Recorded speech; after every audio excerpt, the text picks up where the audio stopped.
Hello everyone, जय हिंद, जय Bharat. SSC GD 2021 के मैथ के 18 नवंबर 2021 के थर्ड शिफ्ट के पार्ट 2 सॉल्यूशन में आप सभी का स्वागत है। मिक्स क्वेश्चन करेंगे, वो क्वेश्चन करेंगे जो 2021 एग्जाम में पूछे गए हैं। ऐसे ही क्वेश्चन 2023 में जो जनवरी में एग्जाम होने वाला है उसमें भी आने वाले हैं। ठीक है, तो क्वेश्चन नंबर 14 क्या बोलता है, एक बड़ी से बड़ी संख्या जिसे 4, 5 और 6 से विभाजित करने पर प्रत्येक स्थिति में कितना बचना चाहिए? 3 बचना चाहिए। तो 500 से छोटी संख्या ज्ञात कीजिए जो स्थिति को संतुष्ट करती हो। तो सबसे पहले 4, 5 और 6, इसका एलसीएम लेना आना चाहिए। तो इसका एलसीएम आएगा 60। ठीक है, यानी संख्या होगी 60 के कोई मल्टीपल और उसमें 3 जोड़ने पर। देखो 60 का मल्टीपल कितना होगा? 500 के आसपास। तो 60 गुना 8 करते हैं, 480 होगा। 480 में 3 जोड़ेंगे 483 होगा, यानी वो संख्या हो जाएगी 483। ठीक है, बहुत आसान क्वेश्चन है, ज़्यादा कुछ दिमाग लगाना नहीं है। एलसीएम लेना है और उसको 60 के मल्टीपल है ना, उसमें 3 जोड़ के पता करना है। देखो 493 से 3 घटाओगे 490, ये 60 का मल्टीपल नहीं है। 483 में 3 घटाओगे 480, ये 60 का मल्टीपल है। ये 483 ये नहीं है। 481 ये नहीं है। तो यही ऑप्शन हो गया। दो तरीके से कर सकते हैं, ऑप्शन से भी और ऐसे भी। ठीक है, एक दुकानदार ने 600 संतरे और 400 केले खरीदे, और 600 संतरे खरीदे और केले। ठीक है, ये 600 और ये 400। 30% संतरे और 18% केले सड़े हुए हैं, तो 70% संतरे बच गए यानी 70/100, और 82% केले बच गए यानी 82/100। ये हो गए 420, ये 420 बचे और ये 328 बचे। तो 420 और 328 कितने होते हैं? 8, 2, 2, 4, 4, 3, 7, यानी 748 होते हैं। 600 और 400 1000, 1000 में 748 बच गए।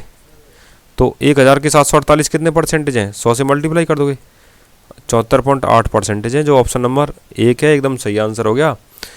उम्मीद है समझ में आई होगा तुम्हारे यार। तुम्हारे समझ में नहीं आएगा तो कौन क्या होगा फिर। एक विक्रेता ने 20 रुपये में 12 की दर से कैंडी खरीदी और रुपये 12 में 6 की दर से बेच दी। अब देखो मान के चलो मैं 100 रुपये की कोई चीज़ लेके आया, 100 रुपये की 10 चीज़ लेके आया, और 60 रुपये की मैंने 5 बेच दी। तो अगली 5 भी मैं 60 रुपये की बेचूंगा ना। तो 10 लाया मैं 100 की और 10 बेची मैंने कितने की? 120 की। यानी 100 की लाया 120 की बेची तो 20% लाभ हो गया। यानी पूरी बेच की तो पता चलता है कितना लाभ हुआ। तो ऐसे ही इस क्वेश्चन बोल रहा है रुपये 20 में 12 की दर से कैंडी खरीदी। ठीक है, 20 रुपये में 12, यानी 12 कैंडी, 20 रुपये और 12 कैंडी। और रुपये 12 में 6 कैंडी बेची है उसने, तो अगले 12 में भी 6 कैंडी बेची होंगी, यानी 6 और 6 12 कैंडी बेच दी, और 12 12 24 रुपये आ गए। ठीक है, 20 रुपये में खरीदा और 24 रुपये में बेच दिया, यानी 4 रुपये का उसका फ़ायदा हो गया। 4 रुपये का फ़ायदा 20 पे, यानी 4/20 गुना 100। ये 5 से कट गया, 20% आंसर हो गया।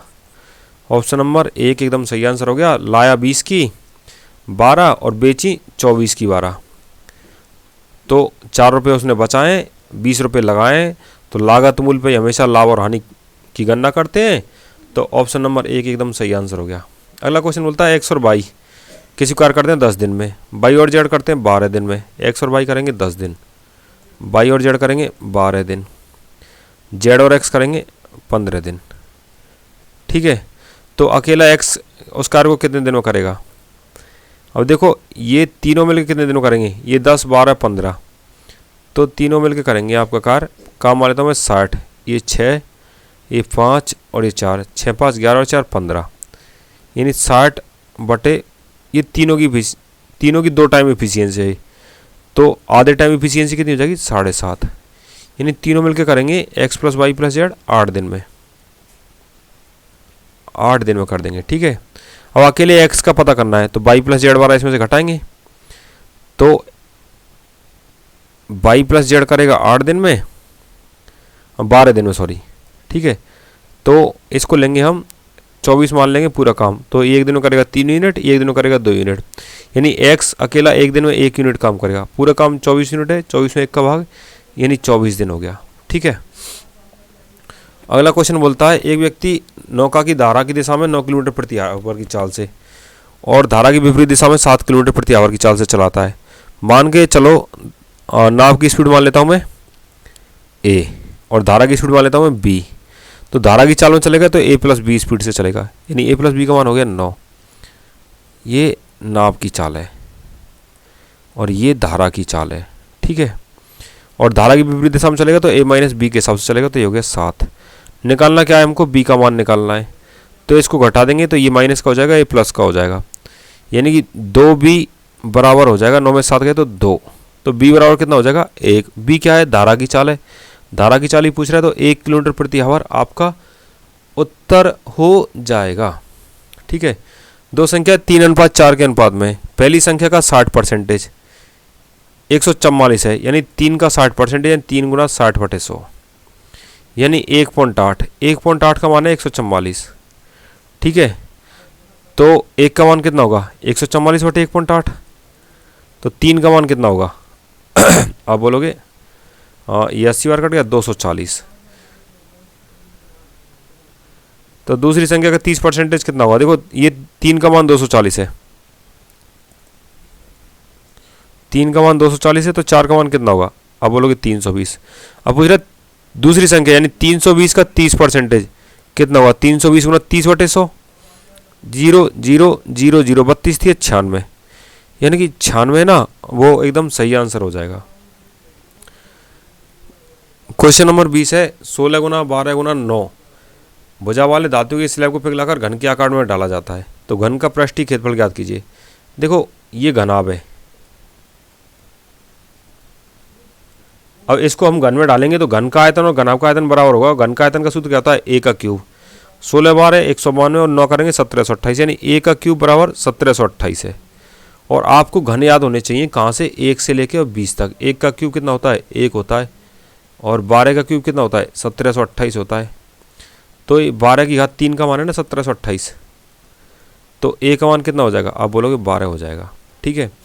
अब घन का पृष्ठीय क्षेत्रफल कितना होता है 6 गुना a स्क्वायर, तो 6 गुना a स्क्वायर कितना 12 गुना 12, तो 6 गुना 144, यानी कि ये आएगा 864। मेरी कैलकुलेशन आपसे बहुत अलग है, कैलकुलेशन आप खुद से कीजिए, मैं तरीका बताऊंगा, आप कोशिश करिए समझने की, आपको समझ में आ जाएगा, ये मैं आपको भरोसा दिलाता हूँ, ठीक है। a और b का अनुपात है 7:5, तो a और b के मान इस वाले समीकरण में रखेंगे और आंसर आ जाएगा, यानी 5 गुना a का मान 7 प्लस 4 b का मान 5, ठीक है। नीचे भी 5 गुना a का मान 7 और 4 गुना b का मान 5। देखो 5 सत्ते 35 और 4 पंजे 20, ठीक है। 5 सत्ते 35 और 4 पंजे 20, 35 और 20 55, और 35 में 20 गए तो 15।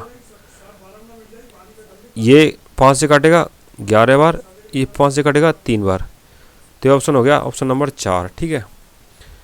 अगला क्वेश्चन बोलता है 52 माइनस कुछ ऐसा लंबा चौड़ा गुना भाग करना है आपको और आंसर निकालना है। तो सबसे पहले ऑफ होता तो ऑफ को सॉल्व करते।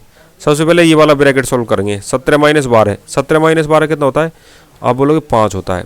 फिर 52 माइनस 4 गुना 5, 52 माइनस 4 गुना 5 प्लस 4 सत्ते 28, ये 52 माइनस 20 प्लस 28, 52 माइनस की कितना होता है 72 प्लस 28, सॉरी 32 प्लस 28, यानी ये हो गया 60, यानी यहाँ तक के ब्रैकेट का मान ये 60 हो गया, ठीक है।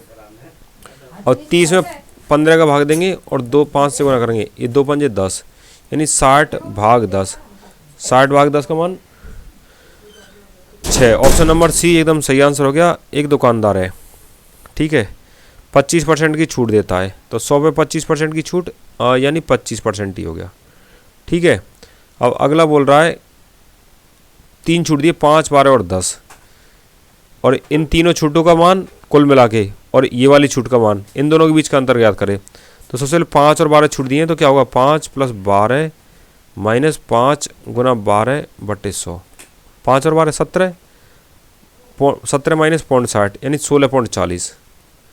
अब अगला बट्टा कितना है, आप बोलोगे 10% है, तो 16.40 प्लस 10 माइनस 16.40 गुना 10 बटे 100, ये 26.40 माइनस 1.64, तो ये आ गया आपका 24.76, ठीक है।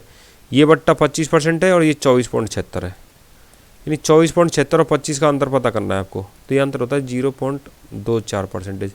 घटा हो गया 25.00 में से 24.76, तो ये 0 और ये 0.24%। ऑप्शन नंबर 2 में एकदम सही आंसर हो गया। अगला क्वेश्चन है, एक निश्चित साधारण ब्याज से किसी धनराशि पर 3 वर्षों के बाद प्राप्त मिश्र धन 37,200 और 5 वर्षों के बाद प्राप्त मिश्र धन 4200 रुपये है। तो उसी धनराशि पर 6% वार्षिक ब्याज दर से 8 वर्षों का साधारण ब्याज, देखो 100 रुपये थे, 3 वर्ष बाद कितने हो गए 37,200। फिर उसके 2 वर्ष बाद 5 वर्ष है ना, तो उसके 2 वर्ष बाद 42,000 रुपये। और देखो यहाँ पे 2 वर्ष में 4800 रुपये ब्याज कमाया उसने। ये 37,200 और 42,000, इन दोनों का अंतर कितना होगा? तो आप बोलोगे घटा के देख लो, 37,200 घटाओगे इसमें से 0 10 में 2 गए तो 8 और 41 37 के 4। इन 2 वर्ष में 4800 रुपये ब्याज कमाया है, तो 1 वर्ष में उसने 2400 रुपये ब्याज कमाया होगा और 3 वर्ष में उसने 7200 रुपये ब्याज कमाया होगा। यहाँ उसमें 7200 रुपये ब्याज कमाया है, तो यहाँ पे 30,000 रुपये होंगे ना उसका मूलधन। तो मूलधन कितना होगा? यानी कि 37,200 ये वाले, इसमें 3 वर्ष का ब्याज घटा दो तो ये होगा 30,000। 30,000 रुपये हो गया उसका मूलधन। अब बोल रहा है उसी धनराशि पर यानी 30,000 रुपये पर 6% की ब्याज दर से 8 वर्ष में प्राप्त होने वाला साधारण ब्याज कितना होगा? तो गुना भाग कर देंगे, आंसर आ जाएगा, कोई दिक्कत नहीं होने वाली आपको। 30,000 गुना 6 गुना 8 बटे 100, 2 जीरो से 2 जीरो, 3 छक्के 18 अट्ठे 144 और 2 जीरो यहाँ पे चिपका देंगे तो 14,400 आंसर हो जाएगा। ठीक है, 12,100 को 2 भागों में बांटना है, तो एक पर 3 वर्ष के लिए और दूसरे पर 4 वर्ष के लिए 6% की वार्षिक दर से ब्याज लगाएंगे तो मिश्र धन बराबर प्राप्त होगा। यानी मान चलो एक भाग है x है और एक भाग y है। अब x में x का ब्याज जोड़ देंगे तो मिश्र धन आ जाएगा, x गुना 3 गुना 6 बटे 100, ये बराबर होगा y प्लस y गुना 4 गुना 6 बटे 100 के। ठीक है, ये हो जाएगा x प्लस 118 x बटे 100, ये जाएगा y प्लस 4 से 24 y बटे 100। ठीक है, ये हो जाएगा, सॉरी 18 हुआ है ना, तो ये हो गया 118 x बटे 100 और ये हो गया 124 y बटे 100। 100 से 100 कट गया तो ये x बटे y बराबर हो गया 124 बटे 118। इसको काटोगे आप 62 बार, 2 से इसको काटोगे 59 बार, यानी x और y का मान आ गया 62/59। तो टोटल 62 और 59 का मान कितना है 121। अगर 121 का मान किसके बराबर है 12,100 के, तो उन दोनों के बीच का अंतर कितना है 3 का। तो 1 का मान किसके बराबर है 100 के, तो 3 का मान किसके बराबर है 300 के। उन दोनों के बीच के अंतर का 75%, यानी इसका 75% यानी 75 बटे 100 क्या होगा? 2 जीरो गई, 75 गुना 3 करोगे 225, इन दोनों के बीच का अंतर होगा, जो ऑप्शन नंबर 4 में एकदम सही आंसर हो गया। ये हमारा पूरा पेपर कंप्लीट हो गया है। ठीक है, उम्मीद करते हैं आपको सारे क्वेश्चन समझ में आए होंगे। नहीं समझ में आए तो बताइएगा। अच्छा लगे तो जो बंदे एसएससी जीडी के लिए प्रिपेयर कर रहे हैं आपके जानकार, उनको शेयर कीजिए, क्योंकि ऐसे ही क्वेश्चन में एग्जाम में आने वाले हैं और इनसे ही सिलेक्शन होने वाला है। ठीक है, उल्टा सीधा नहीं पढ़िए, जो पढ़े जो एग्जाम में आता है। ठीक है, नेक्स्ट वीडियो के लिए वेट कीजिए, तब तक के लिए जय हिंद जय भारत।